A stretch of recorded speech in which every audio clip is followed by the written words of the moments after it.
Hey guys, welcome to resource point. This is Rishika. आज अभी हम लोग डिस्कस करने वाले हैं विजन आइज की करंट अफेयर्स। तो इस बार अभी हम लोग अगस्त मंथ की करेंगे। सितंबर मंथ की भी हम लोग की स्टार्ट हो चुकी है। पॉलिटी एंड गवर्नेंस से 2 लेसन आपकी आ चुकी है, तो आई होप कि आप लोग उसे भी देख लिए होंगे। नहीं देखे हो तो यहाँ आई बटन पे क्लिक करके ज़रूर देख लीजिए। काफ़ी इंपॉर्टेंट है। दोनों मैगजीन को साथ लेकर चल रही हूँ। इसमें जो भी पॉइंट बचे हुए हैं, टॉपिक बचे हुए हैं, उसको भी साथ ही कंप्लीट करते हुए चलते हैं। तो काफ़ी टॉपिक कंप्लीट हो गई है। सोशल इश्यूज़ हमारी चल रही थी, तो इसमें हमने 2 टॉपिक देखा था। एक तो सोशल सिक्योरिटी को, जो कि वापस से हमें रीथिंक करने की ज़रूरत है, and second one is national digital health mission. इसके अंदर जो सब पार्ट है कि यहाँ पे जो हेल्थ डेटा मैनेजमेंट पॉलिसी बनाया जा रहा है, आज हम लोग इससे स्टार्ट करेंगे। इसके साथ ही हम लोग national council for transgender person भी देखेंगे। काफ़ी अच्छी आर्टिकल है। टाइम लगा तो यहाँ पे ट्राइबल हेल्थ एंड न्यूट्रिशन के बारे में भी देखेंगे, जो कि काफ़ी डिटेल में है। काफ़ी आपको फैक्ट्स एंड डेटाज देखने को मिलेंगे। तो 2 लेसन इसकी और आएगी, तभी आपका जो है यहाँ पे पूरा रेस्ट ऑफ द आर्टिकल को कंप्लीट कर पाऊंगी मैं। क्योंकि सोशल इश्यूज़ में समझाना बहुत ज़्यादा ही रहता है, और समझाना इसलिए बहुत ज़्यादा होता है क्योंकि आप लोग इसको लिखना होता है, और आप लोग जब तक चीज़ों को फील नहीं करोगे। सोशल इश्यूज़ क्या होता है कि आपकी ऑब्जर्वेशन होती है और आपकी फीलिंग्स होती है। तो ऑब्जर्व करके, साथ ही उसको फील करके, तभी आप एक बेटर आंसर लिख सकते हो। तो चलिए स्टार्ट करते हैं। लेकिन फर्स्ट लेसन से यहाँ पे कुछ क्वेश्चंस मैं दूंगी, उसका आंसर आप लोग को कमेंट बॉक्स में देना है। तो आपने अगर लेसन देख रखा है तो please revision point of view से कमेंट बॉक्स में आंसर देने का कोशिश कीजिए। नेक्स्ट लेसन में मैं इसकी आंसर ज़रूर बताऊंगी। तो चलिए स्टार्ट करते हैं हम लोग अपनी आज के लेसन। तो ये 4 बेसिक क्वेश्चन है। पहली कुछ स्टेटमेंट है जिसमें आपको बताना है कि ये ट्रू है कि फॉल्स है। National digital health mission NDHM ये मैंडेटरी हेल्थ केयर प्रोग्राम है, जिसका एम है कि यहाँ पे गैप को रिड्यूस करना है, वो भी डिफरेंट स्टेक होल्डर्स के बीच में। जैसे डॉक्टर है, हॉस्पिटल है, सिटीजन्स है, तो इनके बीच में काफ़ी गैप भी देखने को मिलता है। तो इसको यहाँ पे कम करना है, और इंटीग्रेटेड डिजिटल हेल्थ इंश्योरेंस यहाँ पे लेकर आना है। तो आपको बताना है कि पूरी स्टेटमेंट में क्या आपको ये ट्रू लग रहा है कि फॉल्स लग रहा है। अगर ट्रू लग रहा है तो इट्स ओके फाइन, लेकिन अगर फॉल्स लग रहा है तो क्यों फॉल्स लग रहा है आप लोगों को करेक्ट भी करनी है। फाइन। नेक्स्ट है कि यहाँ पे आपको कुछ आर्टिकल्स का नाम बताना है जो कि हमारे constitutional basis for social security का एक सेंस देते हैं। यानी कि हमारे कॉन्स्टिट्यूशन में ऐसे कौन कौन से आर्टिकल है जिसको पढ़कर आपको ये समझ में आता है कि एक सोशल सिक्योरिटी का सेंस उससे निकल कर आता है। तो उन कुछ आर्टिकल्स का नाम आपको बताना है। साथ ही यहाँ पे बताना है कि मैं किस योजना के बारे में बात कर रही हूँ, जिसमें कि वर्कर्स को इंगेज किया जाता है, इंकरेज किया जाता है, वो भी अनऑर्गेनाइज सेक्टर्स में, कि वॉलेंट्री वो अपने रिटायरमेंट के बाद जो है वो सेव कर सके। तो कौन सी स्कीम के बारे में बात करें ये बताइए। साथ ही इसके बाद है कि ई संजीवनी प्लेटफॉर्म, तो ये प्लेटफॉर्म है क्या, इसके बारे में डिटेल आपको बताना है। डिटेली कुछ भी आपको अगर याद आ रहा है, रिकॉल कर पा रहे हो कि किस फील्ड से रिलेटेड है, तो एटलीस्ट वो लिखने का ज़रूर कोशिश कीजिए। चलिए अब हम लोग आते हैं आज के आर्टिकल में। इसकी आंसर मैं नेक्स्ट लेसन जब भी लूँगी यहाँ पे सोशल इश्यूज़ का, तो उसमें मैं डिस्कस करूँगी। लेकिन इसके पहले आप लोग आंसर देने का ज़रूर कोशिश कीजिए। चलिए आइए नेक्स्ट आर्टिकल पे चलते हैं, जो कि है यहाँ पे हेल्थ डेटा मैनेजमेंट पॉलिसी को ड्राफ्ट किया गया है। यानी कि इस तरीके का पॉलिसी लाया गया है जिसमें कि हेल्थ डेटा को अच्छी तरीके से मैनेज किया जाएगा। तो यहाँ पे नेशनल हेल्थ अथॉरिटी बनाने की बात की जा रही है, और यहाँ पे नेशनल हेल्थ अथॉरिटी के द्वारा ही यहाँ पे आपका रिसेंटली रिलीज़ किया गया है, और उनके द्वारा यहाँ पे हेल्थ डेटा मैनेजमेंट पॉलिसी यहाँ पे बनाई जा रही है, जो कि आप देखोगे कि ये किसके अंदर है। तो यहाँ पे नेशनल डिजिटल हेल्थ मिशन के ही अंदर है ये।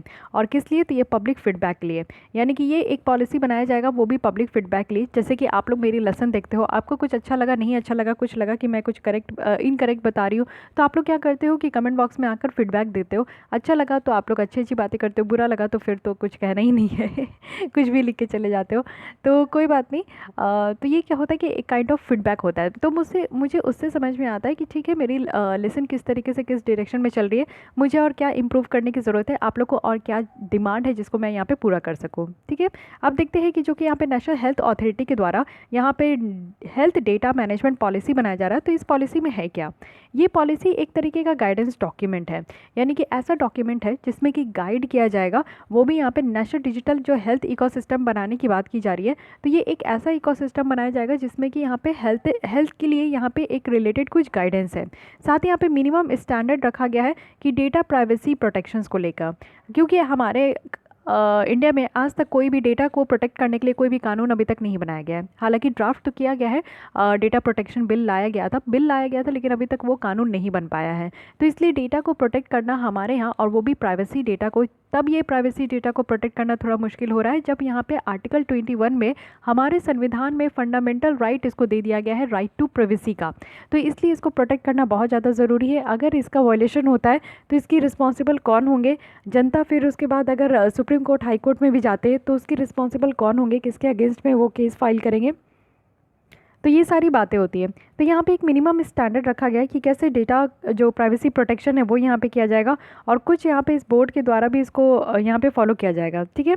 साथ ही अगर देखें कि इसका ऑब्जेक्टिव क्या है, तो सबसे पहले है कि पर्सनल हेल्थ डेटा को डिजिटल बनाना है, और डिजिटल बनाना है उसको सेफगार्ड भी करना है। साथ ही साथ यहाँ पे डेटा प्राइवेसी का क्या इंपॉर्टेंस है इसके लिए अवेयरनेस भी जनरेट करना है। साथ ही एक ऐसा सिस्टम बनाना है डिजिटल पर्सनल का और मेडिकल हेल्थ रिकॉर्ड का जो कि काफ़ी एसेसिबल हो, यानी कि इंडिविजुअल के लिए, जैसे आपको कोई भी हेल्थ केयर सर्विस चाहिए, आपको किसी भी तरीके की बीमारी होती है, चाहे आपको बीपी हो या फिर थायराइड हो, शुगर हो, कोई भी तरीके की बीमारी हो, तो आप जो है एक सही तरीके का जो मेडिकल हेल्थ है, मेडिकल जो हेल्थ केयर है वो आप यहाँ पे एक्सेस कर सको। साथ ही साथ यहाँ पे एक सिस्टम होगा डिजिटल पर्सनल का और मेडिकल हेल्थ रिकॉर्ड का, जो कि इजीली एक्सेसिबल होगा आपका इंडिविजुअल को भी और साथ ही हेल्थ सर्विस प्रोवाइडर को भी। यानी कि यहाँ पे हेल्थ आईडी कार्ड की अगर हम लोग बात कर रहे थे, तो उसमें क्या है कि आपका अगर आईडी कार्ड बना दिया जाए तो आईडी में क्या होगा कि आपके पूरे रिकॉर्ड्स रहेंगे, आप कब तक चेकअप करा रहे हो, आपके ब्लड सैंपल से क्या क्या यहाँ पे डिटेक्ट होकर आ रहा है, या फिर किसी के ट्रीटमेंट आप चल रहा है, तो वो सारी चीज़ें आपका पता चलते रहेगा, रादर देन कि आप जो पेन पेपर लेकर और जो फाइल्स वगैरह और जो रिपोर्ट वगैरह लेकर, चाहे वो एमआर हो, चाहे आपका सीटी स्कैन हो, कोई भी आप रिपोर्ट लेकर जो डॉक्टर के पास भागते हो, तो अब वो भागने का ज़रूरत नहीं है। डॉक्टर के पास हेल्थ आईडी है, आईडी के थ्रू आपका पूरा जो है डिटेल उसमें रहेगा, सारे डॉक्यूमेंट्स रहेंगे, वो पता चल जाएगा। तो यहाँ पे क्या है कि इजीली अवेलेबल हो गया, आपको भी ऑनलाइन पता चल जाएगा कि कौन से डॉक्टर अच्छे हैं, और डॉक्टर को भी आपके बारे में डिटेल पता चल जाएगा कि अच्छा ठीक है पास्ट में आपको क्या क्या हुआ, उसी के बेसिस में आगे जो है आपको ट्रीटमेंट किया जाएगा। साथ ही यहाँ पे नेशनल जो पोर्टेबिलिटी है वो उसको यहाँ पे इंश्योर किया जाएगा। जैसे कि आप लोग देखो कि क्या होता है कि बहुत सारे लोग जो है ना शहर आते हैं, गांव से शहर आते हैं अपना कुछ हेल्थ चेकअप कराने के लिए, क्योंकि गांव में उस तरीके का फैसिलिटी नहीं होता है। तो जो शहर जाते हैं लोग, तो वो क्या करते हैं कि अपने सारे डॉक्यूमेंट्स को साथ लेकर चलते हैं। अब तक जितना भी उनका जो भी चेकअप हुआ, जो भी ब्लड सैंपल से जो भी उनका या यूरिन सैंपल से जो भी चेकअप हुआ, तो वो जो रिपोर्ट है या फिर कोई और भी रिपोर्ट है वो सब इकट्ठे लेकर उनको जो है अर्बन एरिया में वो ट्रांसपोर्ट करना पड़ता है, वो मतलब कि ट्रैवल करना पड़ता है, ठीक है। तो इससे क्या होता है ना कि लोगों के पास जो डॉक्यूमेंट है वो कभी कभी ऐसा भी होता होगा कि कहीं ना कहीं चोरी हो गया, या फिर कहीं वो भूल गए, या फिर इस तरीके का चीज़ होता है। तो अब क्या है ना कि आपको इतना कैरी करने का ज़रूरत नहीं है। अगर आप कोई शहर में जा रहे हो अपना चेकअप कराने के लिए, इलाज कराने के लिए, तो बस आपके पास एक हेल्थ आईडी होगा, डॉक्टर के पास जाना है, डॉक्टर को आपको अपना हेल्थ आईडी बताना है, और उस आईडी पे क्या होगा कि वो आपका ऑनलाइन ही सारी चीज़ें फिक्स होगी, ऑनलाइन आपका डेटा मैनेज किया जाएगा और उसी के थ्रू डॉक्टर को सब पता चल जाएगा। तो ये भी बात होता है, समटाइम्स आपको ऐसे भी देखने को मिलेगा कि डॉक्टर कई बार चक्कर लगवाते हैं पेशेंट से कि उनको चाहिए कि आपने खून का जांच नहीं कराया, आपने ये जांच नहीं कराया, आपको ये हो सकता है, वो हो सकता है, उसका पेपर लाइए, उसका पेपर लाइए। तो ये सारे काम डॉक्टर करते हैं। तो आप कभी भी कोई पेपर भूल गए या फिर आप अपने गाँव से अपने घर से लाना भूल गए, तो वो सारा टेंशन से भी आप यहाँ पर मुक्त हो सकते हैं। साथ ही इंफॉर्मेशन सिस्टम यहाँ पर बनाना है, जो कि आज के डेट में इंडियन हेल्थ सेक्टर्स में आपको देखने को मिलेगा, और एक डेटा प्राइवेसी स्टैंडर्ड क्या है उसको डिफाइन करना है, और आज के डेट में जो एग्जिस्टिंग सिस्टम है NDHE के साथ उसको इंटीग्रेट भी करना है। So these are some objective जो कि इसके अंदर आपको देखने को मिलेगा। की पॉइंट्स देख लेते हैं कि इस पॉलिसी में है क्या। सबसे पहले डेफिनेशन है, यानी कि पॉलिसी में आप देखो कि कुछ इंपॉर्टेंट टीम को यहाँ पे डिफाइन किया गया है, जैसे कि जो डेटा फिडुसरी है, तो ये क्या होता है, एनोनिमाइजेशंस क्या है, हार्म क्या है, पर्सनल डेटा क्या है, सेंसिटिव पर्सनल डेटा क्या है। हम लोग इससे पहले प्रीवियस मंथ में देखे थे कि हम लोग पर्सनल डेटा और प्रोफेशनल डेटा इसके बीच में डिफरेंस देखे थे कि पर्सनल डेटा आखिर वो डेटा कौन सा डेटा होता है। पर्सनल डेटा होता है जिससे कि आपकी जानकारी हो, आपके बारे में पता चल सके। जैसे कि आप अपना नाम बताते हो तो ठीक है, आप अपना फ़ोन नंबर बताते हो तो फ़ोन नंबर तो एक आपका यूनिक ही होता है, वो सिर्फ आप ही का हो सकता है। ईमेल आईडी बताओगे तो वो भी यूनिक ही है, वो आपका अपना ही होगा, ठीक है। पैन नंबर आप बताओगे तो वो भी यूनिक है, आधार नंबर भी बताओगे तो वो यूनिक है। तो ये सब आपके पर्सनल डेटा के अंदर आता है, ठीक है। उसके बाद अगर आप लोग देखो तो यहाँ पे ये सारे कुछ वर्ड्स है जिसको कि बेटर तरीके से यहाँ पे डिफाइन किया गया है। साथ ही यहाँ पे डेटा प्रिंसिपल का भी राइट है, यानी कि कोई भी इंडिविजुअल जिनकी अगर पर्सनल डेटा से रिलेटेड अगर कोई भी बात है तो वो भी यहाँ पे आपका रखा गया है। जैसे कि सिटीजन्स के पास कुछ फॉलोइंग राइट्स है उनके हेल्थ डेटा को लेकर। सबसे पहला क्या है कि उनके पर्सनल डेटा को कन्फर्म करना है और एक्सेस करना। सेकेंड है कि यहाँ पे जो इन्फॉर्मेशन है उसको करेक्ट इन्फॉर्मेशन यहाँ पे रखना। साथ ही यहाँ पे जो कोई भी डेटा को अगर कोई भी लोग यहाँ पे डिस्क्लोज करते हैं तो इस तरीके की चीज़ों को यहाँ पे बंद करना, इस तरीके की चीज़ों को रेस्ट्रिक्ट करना। करना, साथ ही डेटा पोर्टेबिलिटी, यानी कि डेटा जो है एक जगह से दूसरी जगह जो है आराम से वो जा सके, पोर्टेबल हो सके। जैसे आप लोग देखते हो ना कि पोर्टेबल, आप लोग देखते हो कि काफ़ी इलेक्ट्रॉनिक गैजेट है जो कि पोर्टेबल होता है, एक जगह से दूसरी जगह आप आराम से उसको कैरी कर सकते हो। तो वैसे डेटा को भी पोर्टेबल बनाना है, तो ये सारी बातें इसमें रखी गई है। ये सारा प्रिंसिपल जो है आपको देखने को मिलेगा। कंसेंट फ्रेमवर्क क्या है, इसके अंदर अगर हम लोग देखें तो कुछ फॉलोइंग प्रिंसिपल है इसके साथ साथ, जिसमें कि अगर हम लोग देखें कि डेटा फिड्यूसरी, तो डेटा फिड्यूसरीज क्या है, तो यहाँ पे क्या है ना कि कुछ पर्सनल और जो सेंसिटिव पर्सनल डेटा है उसको यहाँ पे कलेक्ट किया जा सकता है या फिर प्रोसेस किया जा सकता है। कब प्रोसेस और कब कलेक्ट किया जा सकता है? सो ओनली यहाँ पे वैलिड कंसेंट, यानी कि जिसका भी यहाँ पे डेटा है, मान लीजिए कि मेरी डेटा यहाँ पे रखी हुई है हेल्थ आईडी में, तो डेटा फिड्यूसरी होनी चाहिए। कहने का मतलब है कि जब तक मैं नहीं बोलूँ कि आप मेरे डेटा को यहाँ पे देखो, एक्सेस करो या फिर उसको जो है किसी भी तरीके से आप कलेक्ट करो, तब तक ये नहीं हो सकता। तो ये मेरे ऊपर डिपेंड करता है कि मैं अपने डेटा को जो है यहाँ पे अलाउ करती हूँ कि वो लोग अपने डेटाबेस में उसको मैनेज करें, कलेक्ट करें, क्या करें नहीं करें। तो अगर मैं अलाउ करूँगी, मैं कंसेंट करूँगी, तभी ये काम हो सकता है। तो this is known as data fiduciaries. वहीं अगर देखें तो कंसेंट जो है ना, वो किसी भी टाइम में विड्रॉ भी किया जा सकता है। अगर मुझे लगता है कि नहीं, मेरा डेटा जो है वहाँ पे आपके डेटाबेस में नहीं होना चाहिए, तो मैं इसको जो है वापस भी ले सकती हूँ। और इस तरीके के विड्रॉवल को जो है ना बहुत ही सरल रखना चाहिए। अगर हम लोग देखें कि यहाँ पे कंसेंट जितना सही तरीके से एकदम ईजी वे में कंसेंट दे दिया जाता है कि हाँ ठीक है, आप लोग मेरे डेटा को कलेक्ट कर सकते हो, उसी तरीके से ये एक प्रोसेस भी होना चाहिए कि अगर मैं चाहूँ कि मेरे डेटा को आप लोग जो है कलेक्ट किए हो उसको डिलीट कर दो, तो ये डिलीट का भी प्रोसेस बहुत ज़्यादा सरल होना चाहिए। इतना नहीं है कि डिलीट करने के लिए आपको जो है 5 दिन चक्कर लगाते रहना चाहिए, ये काम नहीं करना है। साथ ही जो डेटा प्रिंसिपल का जो कंसेंट है ना, ये यहाँ पे इलेक्ट्रॉनिकली भी होगा और फिजिकली भी पेपर में होगा, या तो डायरेक्टली होगा या तो कंसेंट मैनेजर के थ्रू होगा। तो ये सारे कुछ यहाँ पे आपका फ्रेमवर्क रखा गया है। प्राइवेसी नोटिस के लिए अगर हम लोग बात करें तो एक क्लियर प्राइवेसी नोटिस जो है वो यहाँ पे डेटा प्रिंसिपल को पहले ही दे दिया जाएगा जब किसी की डेटा को यहाँ पे कलेक्ट किया जाएगा या प्रोसेस किया जाएगा। और डेटा किस चीज़ से रिलेटेड है, तो हेल्थ से रिलेटेड है। मान लीजिए कि मुझे किसी भी तरीके की प्रॉब्लम है, जैसे डायबिटीज़ है, ठीक है, लास्ट लेसन में भी मैं डायबिटिक पेशेंट बन गई थी, आज भी बन जाती हूँ।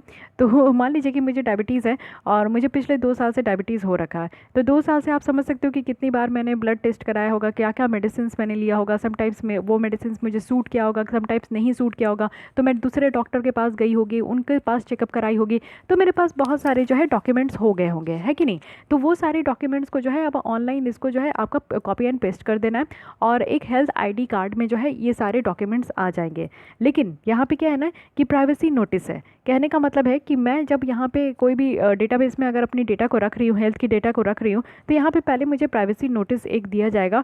और इस प्राइवेसी नोटिस में जो है ना ये रहेगा कि मेरे डेटा को कोई भी नहीं, डेटा को यहाँ पे कलेक्ट किया जाएगा और प्रोसेस किया जाएगा, हेल्थ डेटा जो भी है। और एट एनी टाइम जो भी चेंजेस होगा प्राइवेसी पॉलिसीज़ और प्रोसीजर में, तो उस अकॉर्डिंग इसको भी चेंज किया जाएगा।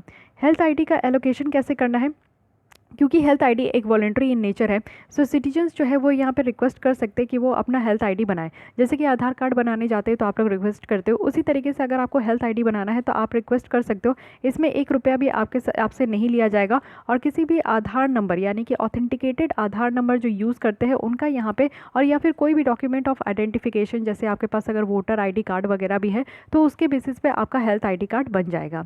सिटीजन्स के पास यहाँ पे ऑप्शन है कि वो यहाँ पे opting out of the NDHE है और डी लिंकिंग भी है पर्सनल डेटा का। यानी कि एक ये भी रखा गया है कि आप लोग का जो पर्सनल डेटा है ना उसको डी लिंक भी किया जाएगा, उसको डिलीट भी किया जा सकता है, या फिर हेल्थ ID कार्ड को जो है ना एक समय के बाद आप कैंसिल कराना चाहो तो कैंसिल भी हो सकता है।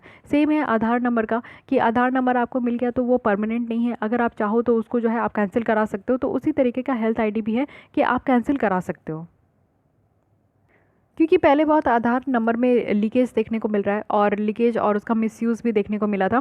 तो एक वर्चुअल आपका आधार नंबर का भी एक प्रोसीजर आया था कि आप वर्चुअल आधार नंबर भी दे सकते हो। अगर आपको लगता है कि आप कंफर्टेबल नहीं हो अपने आधार नंबर शेयर करने के, तो आप वो एक वर्चुअल आधार नंबर भी दे सकते हो। तो उसी तरीके का यहाँ पर भी है कि हेल्थ ID जो है आप अगर जब यहाँ पर बनाते हो तो बना सकते हो, लेकिन जब आपको लगता है कि नहीं अब आपको हेल्थ ID की ज़रूरत नहीं है तो आप अपने डेटा को कैंसिल भी कर सकते हो।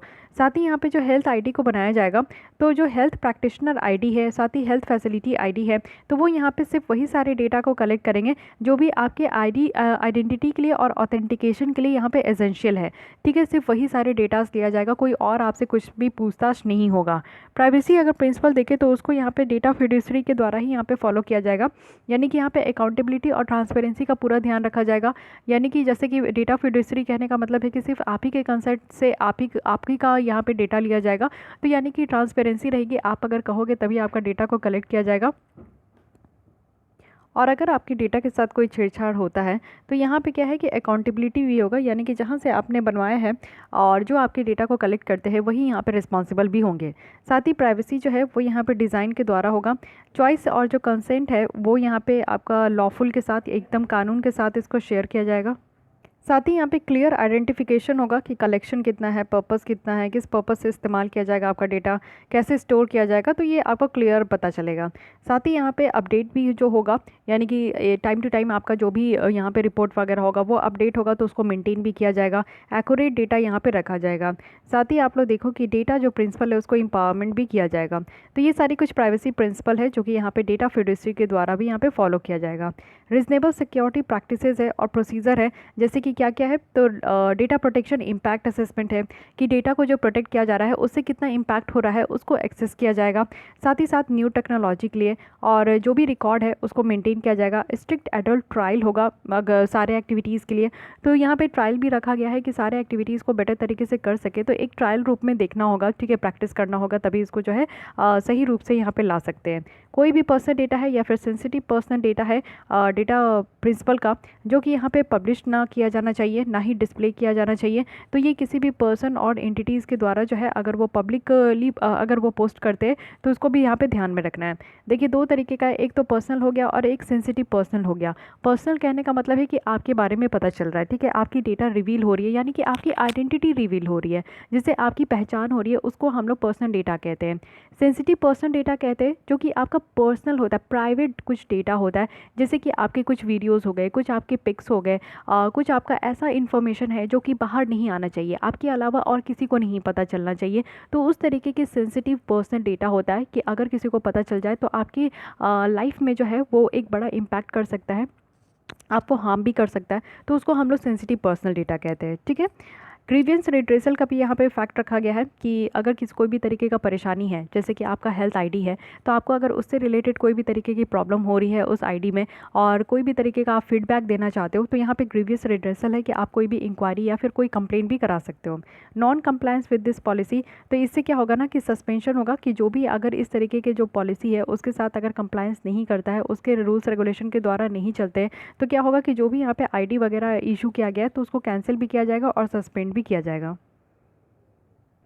ओके, तो ये पूरी यहाँ पे बात रही जो ड्राफ्ट किया जा रहा है यहाँ पे हमारा नेशनल डेटा और हेल्थ डेटा मैनेजमेंट पॉलिसी। तो इसके बारे में हम लोग देखें कि ये है क्या, इसकी कुछ डेफिनेशन देखें, इसका ऑब्जेक्टिव क्या है और इसमें क्या क्या की पॉइंट रखा गया है। प्राइवेसी को लेकर हम लोग डिटेल में देखें कि प्राइवेसी कंसर्न कैसे रखा जा रहा है, personal data, sensitive personal data के बारे में हम लोग देखें। ठीक है, आइए अब नेक्स्ट चलते हैं जो कि एकदम डिफरेंट है, national council for transgender person.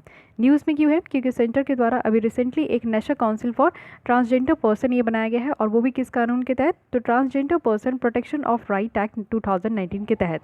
अब इस काउंसिल के बारे में देख लेते हैं कि यहाँ पे कौन कौन होंगे, क्या कंपोजिशन और स्ट्रक्चर है। सबसे पहले इसको यूनियन मिनिस्टर फॉर जो सोशल जस्टिस और एम्पावरमेंट है उनके द्वारा इसको हेड किया जाएगा। Union minister of state for social justice and empowerment है वो यहाँ पे वाइस चेयरमैन होंगे। ठीक है, तो दोनों एक्स ऑफिसियो होंगे। एक्स ऑफिसियो कहने का मतलब है कि वो ऑलरेडी एक पोस्ट में है, लेकिन उसके अलावा अगर कोई भी वो ऑफिस को होल्ड कर रहे हैं, कहने का मतलब है कोई भी पोस्ट को होल्ड कर रहे हैं तो उसके लिए उनको सैलरी नहीं दी जा रही है।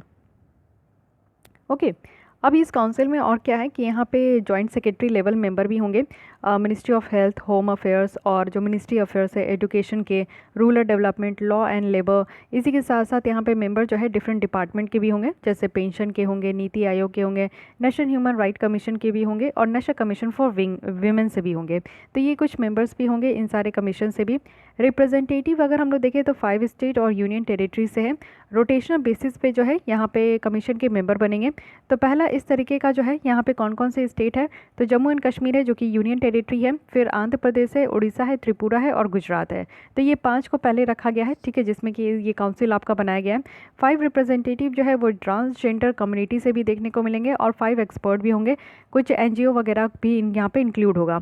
साथ ही यहाँ पे जो मेंबर है काउंसिल के, वो अदर देन जो एक्स ऑफिसियो मेंबर है वो यहाँ पे आपके 3 इयर्स के लिए ऑफिस होल्ड करेंगे, यानी कि एक्स ऑफिसियो मेंबर को हटाकर बाकी जो और है उन वो यहाँ पे 3 इयर्स के लिए ऑफिस होल्ड करेंगे। फंक्शन क्या है, इस तरीके का काउंसिल बनाया जा रहा है, तो यहाँ पे काम क्या किया जाएगा। ऑब्वियस है कि सेंट्रल गवर्नमेंट को एडवाइस किया जाएगा कि कैसे यहाँ पे ट्रांसजेंडर की वेलफेयर के लिए यहाँ पे बेटर पॉलिसीज़ लेकर आना है, प्रोग्राम लेकर आना है, कुछ कानून लेकर आना है। साथ ही यहाँ पे जो है क्या इम्पैक्ट हो रहा है उस पॉलिसी का और प्रोग्राम का जो भी बनाया गया है, तो ट्रांसजेंडर पर्सन के ऊपर उसका क्या इम्पैक्ट हो रहा है उसको टाइम टू टाइम मॉनिटर भी करना है। साथ ही यहाँ पे जो भी एक्टिविटीज़ है सारे डिपार्टमेंट ऑफ गवर्नमेंट का और दूसरे गवर्नमेंट और नॉन गवर्नमेंटल ऑर्गेनाइजेशन का, तो उसको भी रिव्यू करना है। साथ ही यहाँ पे जो भी ग्रीवियंस है, यानी कि कोई भी परेशानी है, जैसे ट्रांसजेंडर पर्सन का आप परेशानी ही देखते हो, एक तो मेल होते हैं, एक फीमेल होते हैं, जिनको कि एक्सेप्टेबल है, सोसाइटी में एक्सेप्ट किया जाता है। बट ट्रांसजेंडर जो ना कि फीमेल होते हैं ना मेल होते हैं, उनको हम लोग ट्रांसजेंडर कहते हैं, तो उनको हमारे सोसाइटी में एक्सेप्ट नहीं किया जाता। इवन आप लोग देखोगे कि मोस्ट ऑफ द फैमिली, अगर उनकी फैमिली में कोई भी फैमिली मेम्बर ऐसा आता है जो कि ट्रांसजेंडर है, तो वो अपने फैमिली से भी उसको निकाल देते हैं बाहर, ऐसा भी देखने को मिलता है। तो वो बहुत ही आइसोलेट रहते हैं। ट्रांसजेंडर की बहुत ज़्यादा प्रॉब्लम है, आपको इंक्लूजन नहीं देखने को मिलेगा। वो हमारी तरह फ्रीली मार्केट में नहीं घूम पाते हैं, वो शॉपिंग नहीं कर पाते हैं, वो कोई भी एजुकेशनल इंस्टीट्यूशन में पढ़ने नहीं जाते, उनको एडमिशन नहीं मिलता, उनको हेल्थ केयर सर्विस जो है हमारे जैसी नहीं मिलती। तो हर एक जगह डिस्क्रिमिनेट किया जाता है उनके साथ। तो अब ये बात हम लोग जहाँ पे जेंडर इक्वालिटी की बात करते हैं, तो जेंडर इक्वालिटी बस मेल फीमेल तक ही लिमिट नहीं होना चाहिए, it should be extended to the transgender, ठीक है। तो जेंडर इक्वालिटी है किसी भी कोई भी हो, बस इंसान के बेसिस पे हमें जो है ना कहीं से भी डिस्क्रिमिनेट नहीं करना चाहिए, ठीक है। चाहे वो मेल हो, फीमेल हो, ट्रांसजेंडर हो, कोई फ़र्क नहीं पड़ता है, बस एक इंसान है। तो ह्यूमैनिटेरियन बेसिस पे आप लोग को हमेशा जो है हर किसी को एक समान के अधिकार के साथ देखना चाहिए। तो यहाँ पे उनको जो भी परेशानी है उसके लिए भी यहाँ पे एक रखा गया है प्रोविज़न। साथ ही साथ जो है कुछ और भी फंक्शंस है जो भी यहाँ पे सेंटर के द्वारा परफॉर्म किया जाएगा उनके वेलफेयर के लिए। तो ये सारे कुछ फंक्शंस हो गए। लेकिन अब ये समझिए कि इतने साल के बाद जो है इस तरीके के काउंसिल की क्या ज़रूरत पड़ी। आप देखते हो कि शेड्यूल कास्ट के लिए कि एक अलग से कमीशन बनाया गया है, शेड्यूल ट्राइब के लिए एक अलग से कमीशन बनाया गया है, ओबीसी के लिए, अदर बैकवर्ड क्लास के लिए एक अलग से कमीशन बनाया गया है, विमेन के लिए एक अलग से कमीशन बनाया गया है, ठीक है। तो इन सब के लिए अलग से कमीशन क्यों बनाया गया है? क्योंकि ये सारे ऐसे सेक्शन हैं जिनको एक स्पेशल अटेंशन देने की ज़रूरत है, स्पेशल उनके लिए कुछ प्रोविज़न लाने की ज़रूरत है, उनके लिए कुछ स्पेशल करने के लिए भी ज़रूरत है, जिससे कि वो हमारे सोसाइटी में जो इक्वालिटी का फंडा है वो एक बाहर निकल कर आए।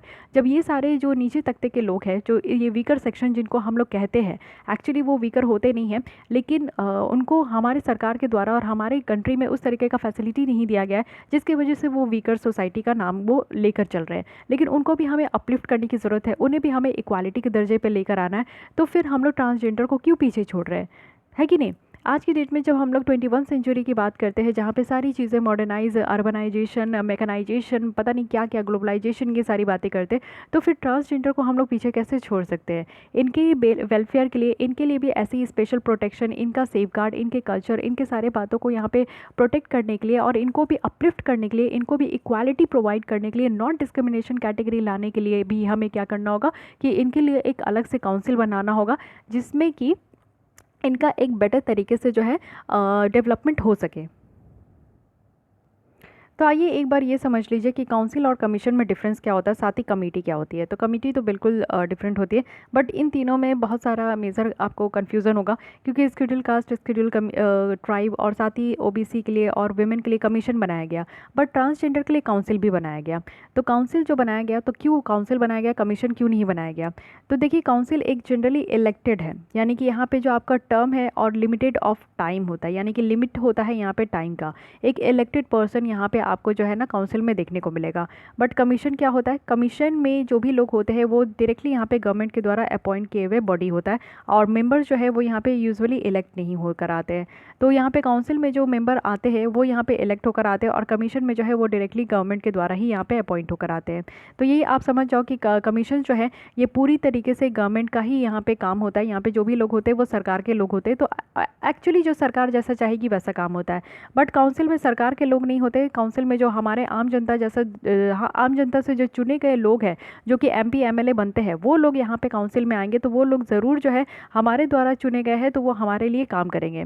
कमेटी की अगर बात करें तो ये ओरिजिनल बॉडी का सब ग्रुप होता है, जो कि किसी स्पेसिफिक पर्पस के लिए बनाया जाता है, और फिर ये मेन ग्रुप को जो है अपने रिपोर्ट को, यानी कि जो भी पर्पस के लिए बनाया जाता है वो पर्पस जब पूरा हो जाता है तो वो अपने रिपोर्ट को जो है मेन ग्रुप को वापस करते हैं। तो इसलिए यहाँ पे कमेटी बनाया जाता है। हमारे एमपी लोकसभा राज्यसभा में आप लोग देखते हो कि बहुत सारे कमिटीज़ बनते हैं, लेकिन मेनली यहाँ पे काउंसिल और कमीशन का डिफरेंस समझना ज़रूरी है।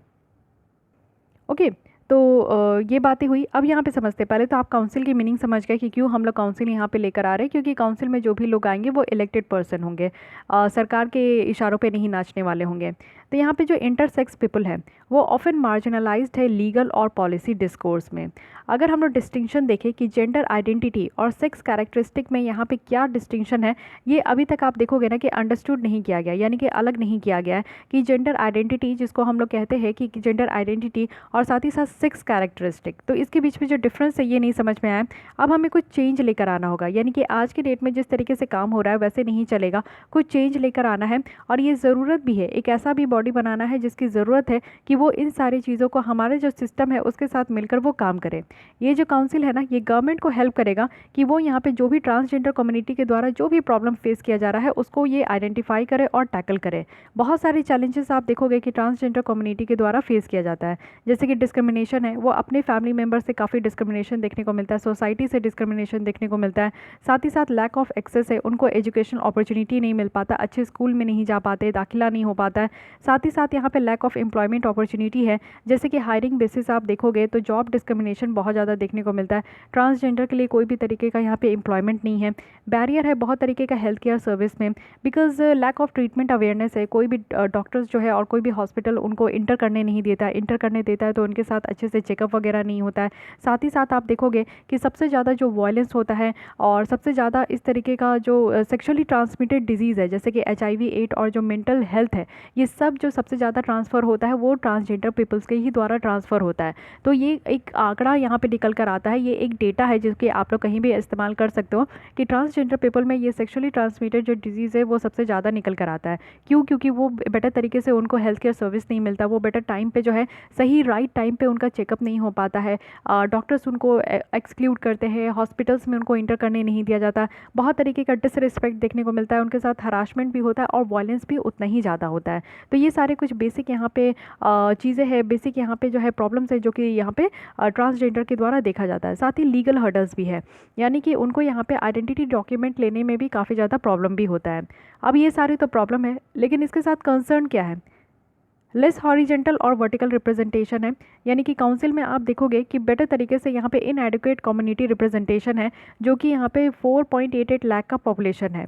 हमारे यहाँ की जो प्रॉब्लम है ना अनप्रेजेंटेड स्टेट का और साथ ही साथ अनएजुकेटेड और पुअर सेक्शन ऑफ कम्युनिटी का, ये अभी तक एडुकेट रिप्रेजेंटेशन नहीं मिल पाया है। क्योंकि आप देखो जितने भी वीकर सेक्शन हमारे सोसाइटी के हैं वो एक सही तरीके से जो है हर एक जगह एक अच्छे पोस्ट में है, उनका रिप्रेजेंटेशन अच्छी तरीके से नहीं है। और ट्रांसजेंडर पर्सन की बात करें तो इनकी तो जो रिप्रेजेंटेशन है वो कहीं भी आपको जो है एक इनएडुकेट का वो बेटर तरीके का भी आपको देखने को नहीं मिलेगा। ट्रांसपेरेंसी की कमी देखने को मिलती है। जो भी यहाँ पे पैरामीटर्स है जिसके द्वारा ये आपका रखा जाता है कि मेंबर को सेलेक्ट करना है, वो यहाँ पे डिस्क्लोज नहीं किया जाता है जनरल पब्लिक में। साथ ही जो नोटिफिकेशन है उसमें इस तरीके का कोई भी प्रोविज़न नहीं है कि काउंसिल को सेटअप करना है, नेशनल काउंसिल को यहाँ पे सेटअप करना है।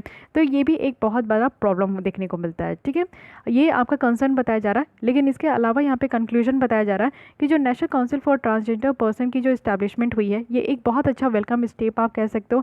इफेक्टिव तरीके से अगर ये फंक्शन करेगा तो इंश्योर है कि यहाँ पे ट्रांसजेंडर के द्वारा जो भी प्रॉब्लम फेस किया जा रहा है वो ज़रूर यहाँ पे टैकल किया जाएगा। मल्टी प्रोलॉन्ग्ड अप्रोच होना चाहिए और जेंडर सेंसिटाइजेशन पे फोकस करना चाहिए। आज की डेट में ये हमें ज़रूरी है कि जो सोशल स्टिग्मा है जो हमारे सोसाइटी में आप देखते हो कि ट्रांसजेंडर पीपल्स को लोग कैसे देखते हैं, जब आप मार्केट में भी देखोगे कि वो ट्रांसजेंडर जब पर्सन आपके बगल से गुजरेंगे या कहीं से भी गुजरेंगे तो लोग उनको घूर घूर घूर कर देखते हैं, लड़कियों से ज़्यादा जो है बंदे उनको घूर घूर के देखते हैं, और सबको ही घूर घूर के देखते हैं। क्यों ऐसा देखते हैं? वो कोई नमूना तो नहीं है, वो कोई अजूबा तो नहीं है, लेकिन क्यों देखते हैं? क्योंकि ये हमारे सोसाइटी का ऐसा स्टिग्मा है कि वो इधर कैसे आ गए, वो हमारे बीच कैसे आ गए, वो शॉपिंग मॉल कैसे चले गए, वो ब्यूटी पार्लर कैसे चले गए। मतलब ऐसा होता है, उनको एक इक्वालिटी के साथ ट्रीटमेंट नहीं दिया जाता है। तो ये सारी चीज़ें नहीं होनी चाहिए, ठीक है। और सबसे पहली बात है ना कि उनको भी जैसे हमारे बेसिक स्कूल लेवल से बच्चों को भेजा जाता है और बच्चों को एजुकेट किया जाता है, उनको समझाया जाता है और सारी चीज़ें ये आप देखोगे कि उनको बताया जाता है। तो स्कूल में जाकर बच्चे क्या होते हैं ना कि हर एक कम्युनिटी के लोगों से वो जुड़ते हैं, डिफरेंट डिफरेंट जो है रिलीजन के, डिफरेंट डिफरेंट कास्ट के बच्चे आते हैं, तो एक दूसरे से दोस्ती करते हैं।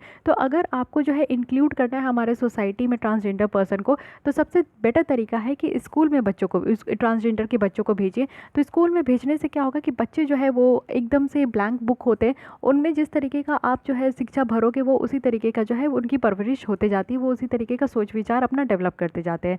तो बच्चों को ही, जो ट्रांसजेंडर के भी बच्चे हैं उनको स्कूल में भेजिए, जिससे कि ये जो डिस्क्रिमिनेशन का जो फंडा है ना वो कहीं ना कहीं लेवल इसका डाउन होगा और एक दिन ऐसा आएगा कि इक्वालिटी होगी हमारे समाज में। तो ये तो रही पूरी जो आर्टिकल थी और नशा काउंसिल जो यहाँ पर ट्रांसजेंडर पर्सन के लिए बनाया जा रहा था। बट इसके अलावा जो यहाँ पे इनबॉक्स स्टोरीज़ है उसको देख लेते हैं हम लोग। बात यहाँ पे किया जा रहा है कि अदर प्रोविज़न क्या है जिसमें कि हम लोग इस कम्युनिटी को प्रोटेक्ट करने की बात करते हैं। तो ऐसा नहीं है कि अभी हम लोग पहली बार बात करें, हमारे संविधान में भी इस तरीके का प्रोविज़न है जैसे कि इनको प्रोटेक्ट करने की बात है। आर्टिकल 14 है जो कि हमारे फंडामेंटल राइट है, उसमें ये कहा गया है कि राइट टू इक्वालिटी है और इक्वल प्रोटेक्शन ऑफ लॉ है, यानी कि कानून के सामने सब बराबर है, कानून के सामने कोई भी डिस्क्रिमिनेशन नहीं है। आर्टिकल 15 है जो कि ये कहा जाता है कि किसी भी लोगों को हम लोग को उनके caste, sex, date of birth, place of birth, religion, इन सब के बेसिस पे हमें डिस्क्रिमिनेट नहीं करना है, भेदभाव नहीं करना है। आर्टिकल 19 है कि यहाँ पर राइट टू लाइफ का हक दिया जाता है कि हर एक लोग डिग्निटी, सम्मान के साथ जो है अपने लाइफ को वो व्यतीत करें। साथ ही आर्टिकल 21 है, सॉरी आर्टिकल 19 है जो कि राइट टू फ्रीडम है, ठीक है। राइट टू फ्रीडम है यानी कि आपको घूमने का अधिकार है, कहीं जाने का अधिकार है, कहीं एसोसिएशन फॉर्म करने का अधिकार है, अपने कंट्री में कहीं भी जाके रहने का अधिकार है। तो 6 तरीके का अधिकार है, साथ ही आपको बोलने का अधिकार है, अपने भावनाओं को व्यक्त करने का अधिकार है। तो ये सब आपको आर्टिकल 19 में देखने को मिलेगा। आर्टिकल 20 में है right to life with dignity, यानी कि आपको सम्मान के साथ जीने का अधिकार है। तो हमारे संविधान में जो है हर एक लोगों के लिए, यानी कि ट्रांसजेंडर कम्युनिटी के लिए भी इस तरीके का बात रखा गया है। साथ ही साथ अगर हम लोग बात करें तो सुप्रीम कोर्ट के द्वारा भी कुछ जजमेंट दिया गया है ट्रांसजेंडर राइट के लिए। तो सबसे बड़ी जो जजमेंट है 2014 की, उसको कहते हैं नालसा जजमेंट, जिसमें कि जो ट्रांसजेंडर है उनको एज ए थर्ड जेंडर कहा गया है। जब भी आप फॉर्म फिलअप करते हो तो आपको दो जेंडर में आपको दो देखने को मिलता है, मेल और फीमेल, ठीक है, मेल और फीमेल देखने को मिलता है। लेकिन आप थर्ड कॉलम भी देखने को मिलता होगा जिसमें कि आपका ट्रांसजेंडर भी आता है। तो थर्ड जेंडर के कैटेगरी में थर्ड जेंडर जैसा जो है इनको रिकॉग्नाइज किया गया है। साथ ही इनको राइट भी दिया गया है कि अपना जेंडर वो खुद ही आइडेंटिफाई कर सके अंडर आर्टिकल 21।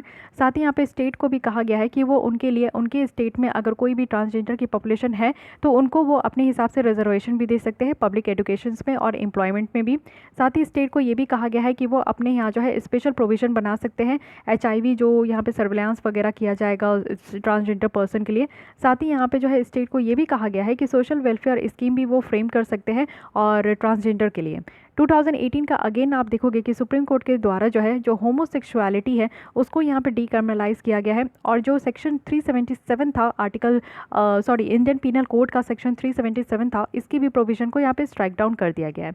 यानी कि होमोसेक्सुअलिटी है और यहाँ पे आप लोग देखोगे कि जो सेम सेक्स मैरिज होता है, यानी कि अगर लड़की लड़की शादी करना चाहे, लड़का लड़का शादी करना चाहे, तो पहले ये हमारे कंट्री में अलाउड नहीं था, इसको एज ए इलीगल माना जाता था, but now it is allowed, ठीक है। अब ये अलाउ कर दिया गया है। अब यहाँ पे सेम सेक्स मैरिज भी अलाउ है, मेल मेल शादी कर सकते हैं, फीमेल फीमेल शादी कर सकते हैं। तो अभी कुछ दिन पहले ही एक न्यूज़ था जो कि काफ़ी मतलब कि देखने को मिला कि उस पर बहसबाजी बहुत ज़्यादा चल रहा था, डिबेट डिस्कशन, कि जैसे हमारे यहाँ बहुत सारे कानून हैं, स्पेशल मैरिज एक्ट आपको देखने को मिलेगा जिसमें कि अगर दो इंटर रिलीजन अगर लोग शादी करते हैं, जैसे हिंदू मुस्लिम हो गए, सिख ईसाई हो गया, कोई भी शादी कर रहे हैं, इंटर रिलीजन अगर शादी कर रहे हैं, तो वो किस कानून के तहत करते हैं? तो वो करते हैं स्पेशल मैरिज एक्ट। हमारे यहाँ हिंदू मैरिज एक्ट है 1955 का, जिसके तहत हिंदू की शादी होती है और भी बहुत सारे कानून हैं जिसमें कि आप लोग शादी वगैरह करते हो। लेकिन बात ये निकल कर आ रहा था कि जो सेम सेक्स मैरिज है, यानी कि जो लड़की लड़की अगर शादी करना चाहे और लड़के लड़के अगर शादी करना चाहे तो वो किस कानून के तहत करना चाहते हैं, ठीक है। मुझे मेरे हिसाब से आप पूछोगे तो ये स्पेशल मैरिज एक्ट के ही अंदर आना चाहिए, क्योंकि स्पेशल मैरिज एक्ट में अगर हम लोग इंटर रिलीजन को प्रावधान दिए हैं, क्योंकि स्पेशल मैरिज एक्ट में ऐसा कहीं नहीं कहा गया है ना कि सेम सेक्स जो है वो मैरिड नहीं कर सकते। वहाँ पे सिर्फ आपका कहा गया कि दो कम्युनिटी अगर शादी करना चाहते हैं तो वो कर सकते हैं, ठीक है। तो दो कम्युनिटी है, मान लीजिए कि अगर दो लड़की है, एक आपकी ट्रांसजेंडर है और एक ट्रांसजेंडर तो यहाँ पे नहीं आएगा। मान लीजिए कि दो कम्युनिटी है, यानी कि आपका यहाँ पे एक आपके उसी कोई और कम्युनिटी से आ गया और दूसरी लड़की कोई और कम्युनिटी से आ गई। देखिए कम्युनिटी का नाम लेने से क्या होता है कि थोड़ा आप लोग डिबेट डिस्कशन उसमें करने लगते हो, थोड़ा सा क्रिटिक्स हो जाता है। तो दो डिफरेंट आप लोग देखो कि अगर ये दूसरी एक लड़की है और ये दूसरी लड़की है, अगर ये दोनों डिफरेंट कम्युनिटी के हैं तो हो गया ना कि दो डिफरेंट कम्युनिटी है। ये कहाँ लिखा गया है कि दो एक लड़का और एक लड़की के बीच में ही शादी होना चाहिए, ऐसा स्पेशल मैरिज एक्ट में नहीं लिखा है कि एक लड़का जो है एक कम्युनिटी का होगा, दूसरी लड़की होगी दूसरी कम्युनिटी की, तभी यहाँ पे शादी हो सकता है। नहीं, सिर्फ दो कम्युनिटी लिखा गया तो दो कम्युनिटी जो है वो कोई भी लड़की शादी कर सकती है, कोई भी लड़का शादी कर सकता है कि नहीं। तो ये स्पेशल मैरिज एक्ट के तहत जाना चाहिए, बट वो एक अलग एंगल हो गया जो मैं एक्स्ट्रा आपको बता दी हूँ। लेकिन यहाँ पे आप लोग समझिए कि होमोसेक्सुअलिटी को भी अब डिक्रिमिनलाइज कर दिया गया है। तो ये कुछ यहाँ पे स्टेप लिया गया है हमारे सुप्रीम कोर्ट के द्वारा। साथ ही स्टेट लेवल में भी आपको इनिशिएटिव देखने को मिलेगा, बहुत ही अच्छी इनिशिएटिव है। जैसे केरल जो है एक फर्स्ट स्टेट यहाँ पे बन चुका है, जिसके द्वारा यहाँ पे ट्रांसजेंडर पॉलिसी 2015 में ही बनाया गया था और इसका एम यही था कि ट्रांसजेंडर के साथ जो यहाँ पे डिस्क्रिमिनेशन होता है उसको ख़त्म करना है। और ट्रांसजेंडर जस्टिस बोर्ड भी बनाया गया था कि अगर यहाँ पे कोई भी कंप्लेन आता है ट्रांसजेंडर के द्वारा तो उसको भी यहाँ पे देखा जाएगा, उसको डील किया जाएगा। महाराष्ट्र यहाँ पे सेकंड स्टेट है हमारे कंट्री में जो कि वेलफेयर बोर्ड वो बनाया है, और पहले है जो कि कल्चर इंस्टीट्यूट बनाया है, और ये कल्चर इंस्टीट्यूट किसके लिए है तो ट्रांसजेंडर कम्युनिटी के लिए है। तमिलनाडु के द्वारा यहाँ पे आप देखोगे कि तमिलनाडु ट्रांसजेंडर वेलफेयर बोर्ड बनाया गया है, और यहाँ पे वेलफेयर स्कीम जो है वो सोशो इकोनॉमिक अपलिफ्ट करने के लिए यहाँ पे प्रोवाइड किया गया है। तो ये तीन स्टेट है जो कि यहाँ पे ट्रांसजेंडर के लिए बहुत अच्छा खासा काम किया है, तो इसको भी ध्यान रखना है आपको। अब बेसिक कुछ फैक्ट्स फिगर डेटास देख लेते हैं which is very important for your plains point of view. तो ट्रांसजेंडर के बारे में अगर हम लोग देखें तो कानून के हिसाब से ट्रांसजेंडर कौन है। कानून के हिसाब से ट्रांसजेंडर एक ऐसे इंसान है जिनका जेंडर जो है ना, जो भी जेंडर एक बच्चे को बर्थ से ही बाय बर्थ जब बच्चे पैदा होते हैं तो उसी समय डॉक्टर नर्स जो है वो डिफाइन कर देते हैं कि लड़का हुआ है कि लड़की हुआ है। लेकिन उस समय अगर वो डिफाइन नहीं कर पाए यानी कि वो ट्रांसजेंडर है, ठीक है, जिसमें कि ट्रांस मेन और ट्रांस वेमेन भी है। पर्सन जिनके पास इंटरसेक्स वेरिएशन है, जेंडर क्वीरीज है, और पर्सन जिनका सोशियो कल्चर जो आइडेंटिटीज़ है, जिनको यहाँ पे हम लोग कॉमन लैंग्वेज में किन्नर कहते हैं, हिजड़ा कहते हैं, अरावनी कहते हैं और जोगता कहते हैं। इन सब की मीनिंग डिफरेंट डिफरेंट होती है, ठीक है। लेकिन मैं एक बार आपसे रिक्वेस्ट करूंगी कि आप लोग प्लीज़ इसको जाकर सर्च कर लीजिएगा, क्योंकि मैं यहाँ पे थोड़ा अनकंफर्टेबल हूँ आपको आपके साथ डिस्कस करने में। आप लोग भी कहीं ना कहीं अनकंफर्टेबल हो जाएंगे क्योंकि बहुत सारे बच्चे हैं जो कि पेरेंट्स के साथ बैठ के देखते हैं। तो आप लोग अपने से यहाँ पे ज़रूर इसका मीनिंग ज़रूर देख लीजिएगा, ठीक है। साथ ही इंटरसेक्स वेरिएशन की बात करें तो यहाँ पे इसको डिफाइन किया गया है, इसको थोड़ा सा सुन लीजिए। इंटरसेक्स अगर वेरिएशन की बात करें तो इसका मतलब है कि एक पर्सन जो कि बर्थ टाइम में उनका वेरिएशन देखने को मिले, यानी कि प्राइमरी सेक्सुअल कैरेक्टरिस्टिक देखने को मिले, कुछ एक्सटर्नल जो है जेनेटेरिया क्रोमोसोम इन सब में जो है आपको वेरिएशन देखने को मिलेगा। और एक नॉर्मेटिव जो स्टैंडर्ड होता है मेल और फीमेल बॉडी का, उसी से आपको जो है ना एक पर्सन में आपको देखने को मिलेगा, यानी कि जो हमारा प्राइवेट पार्ट्स होता है वो पूरी तरीके से फॉर्म नहीं हो पाता है, उसकी फॉर्मेशन और उसकी जो बनावट है वो पूरी तरीके से किसी बच्चे में नहीं हो पाता है, तो उसको हम लोग इंटरसेक्स वेरिएशन कहते हैं, ठीक है। साथ ही साथ अगर हम लोग सेंसस 2011 के बेसिस पे देखें तो हमारे कंट्री में जो ट्रांसजेंडर पॉपुलेशन है वो 4.9 लाख तक है। साथ ही अगर हाईएस्ट प्रोपोर्शन देखें हम लोग तो 28% तक है, और ये सबसे ज़्यादा ट्रांसजेंडर आपको यूपी में देखने को मिलेगा। फिर उसके बाद आंध्र प्रदेश है, महाराष्ट्र है, बिहार है, मध्य प्रदेश, वेस्ट बंगाल है। तो हमारे पूरी कंट्री में अगर आपसे पूछा जाए कि ट्रांसजेंडर पॉपुलेशन कहाँ सबसे ज़्यादा है तो यूपी में है, लेकिन उसके बाद कहाँ कहाँ है तो आंध्र प्रदेश, महाराष्ट्र, बिहार, मध्य प्रदेश और वेस्ट बंगाल। कुछ और प्रोविजन देखते हैं जो कि यहाँ पे कानून लाया गया है 2019 का, तो ये कानून भी न्यूज़ में आ गया है, तो इसके बारे में आपको पता होना चाहिए कि प्रोटेक्शन ऑफ राइट कहा जा रहा है, यानी कि जो हक है ट्रांसजेंडर पर्सन का उनको प्रोटेक्ट करने के लिए यहाँ पे बाकायदा एक कानून आया है। तो सबसे पहले तो यहाँ पे यही है कि जो डिस्क्रिमिनेशन होता है, मतभेद किया जाता है ट्रांसजेंडर पर्सन के साथ, तो उसको यहाँ पे रोकना है। यानी कि अगर यहाँ पे ट्रांसजेंडर लोगों को सही तरीके से एजुकेशन प्रोवाइड करना है, प्राइमरी स्कूल, सेकेंडरी स्कूल, उनका जो इंटरमीडिएशन 10th है, 12th है, मेट्रिकुलेशन है, इंटरमीडिएट है, वो सारी चीज़ें उनको पढ़ना है, ग्रेजुएशन करना है, हायर एजुकेशन के लिए वो जाना चाहते हैं तो बिल्कुल उनको करना चाहिए। कहीं पे भी वो जॉब करे, पब्लिक सर्विस करना चाहे या फिर प्राइवेट सर्विस करना चाहे, वो बिल्कुल करने के लिए एलिजिबल है। हेल्थ केयर सर्विस से उनको कोई डिनाई नहीं कर सकता। साथ ही उनको अच्छा पूरी फैसिलिटी, अपॉर्चुनिटी, सारी चीज़ें उनको अवेलेबल होना चाहिए। मूवमेंट का उनको अधिकार होना चाहिए कि वो कहीं भी जाके मूव कर सकते हैं, कहीं पे भी वो रह सकते हैं। अपॉर्चुनिटी है कि वो कोई भी ऑफिस होल्ड कर सकते हैं। साथ ही गवर्नमेंट और जो प्राइवेट इस्टेब्लिशमेंट है वो भी यहाँ पे हो सकता है।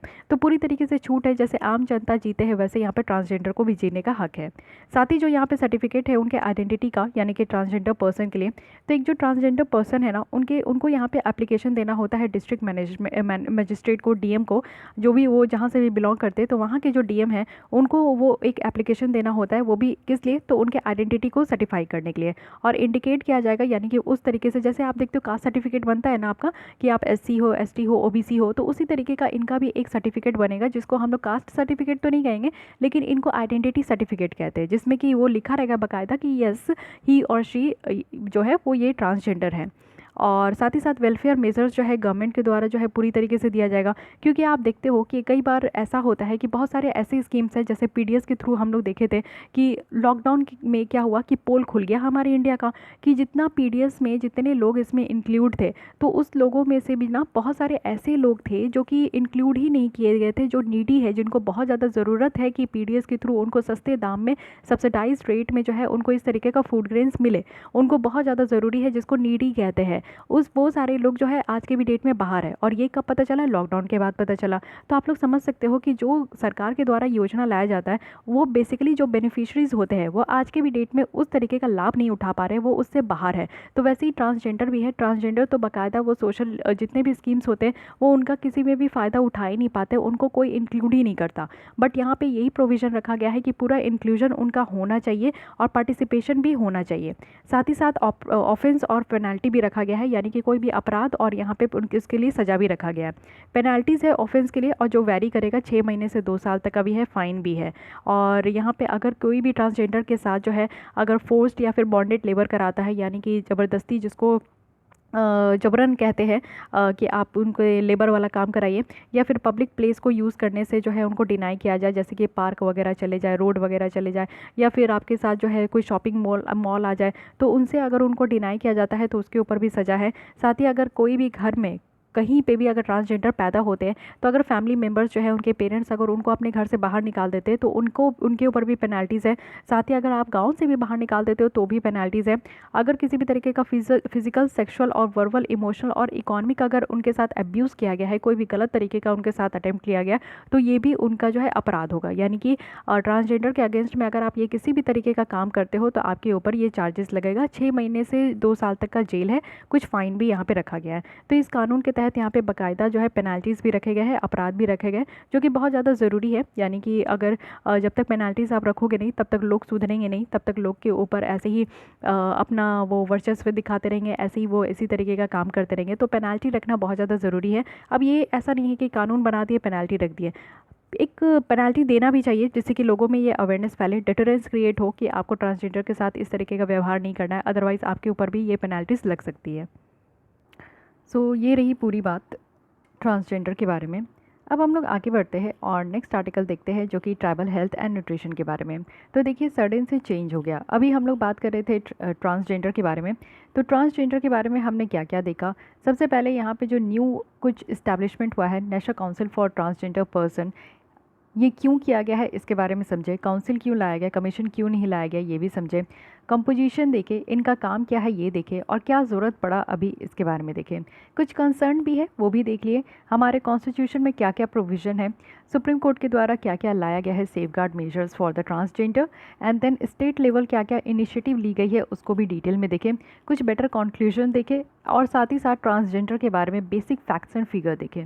उसके अलावा जो ट्रांसजेंडर पर्सन है, प्रोटेक्शन ऑफ राइट एक्ट 2019, जो कि कानून स्पेशली फॉर ट्रांजैक्शंस के लिए है, इनके राइट्स को प्रोटेक्ट करने के लिए, इसके बारे में each and every points detail में देखें। ठीक है, आई होप कि आप लोग को क्लियरिटी हो रही होगी। अब नेक्स्ट हम लोग आते हैं ट्राइबल पीपल्स के बारे में, और बात करेंगे हम लोग उनके हेल्थ और न्यूट्रिशंस के बारे में। बात क्यों कर रहे हैं, क्योंकि अभी यहाँ पे यूनियन ट्राइबल अफेयर्स मिनिस्टर के द्वारा ई लॉन्च किया गया है, और ये है क्या, tribal health and national portal, जो कि है स्वास्थ्य। तो ये डायरेक्टली पूछा जा सकता है कि स्वास्थ्य लाया गया है, जिससे आप समझ सकते हो हिंदी में इसको हेल्थ को स्वास्थ्य कहते हैं। तो ये एक पोर्टल लाया गया है। पोर्टल कहने का मतलब है which is different from website. Portal में क्या होता है कि ये फ्रेंडली यूज़र होता है। यहाँ पे आपके डिफरेंट डिफरेंट डिपार्टमेंट होते हैं, और इंटरवेंशन भी कर सकते हैं इंडिविजुअल, अपना आप थॉट्स भी रख सकते हो, कुछ आइडिया है तो वो भी आप यहाँ पे रख सकते हो। साथ ही आप एक जगह जो है इकट्ठे सारे हेल्थ से रिलेटेड जो भी प्रोविजंस है वो आप इस पोर्टल में आकर देख सकते हो। तो ये पूछा जा सकता है कि स्वास्थ्य जो लाया गया है, ई स्वास्थ्य, ये किसके लिए लाया गया है। सेकंड, ये पूछा जा सकता है कि किसके द्वारा लॉन्च किया गया, तो ये भी ध्यान रखना है, ट्रैवल अफेयर्स मिनिस्ट्री के द्वारा।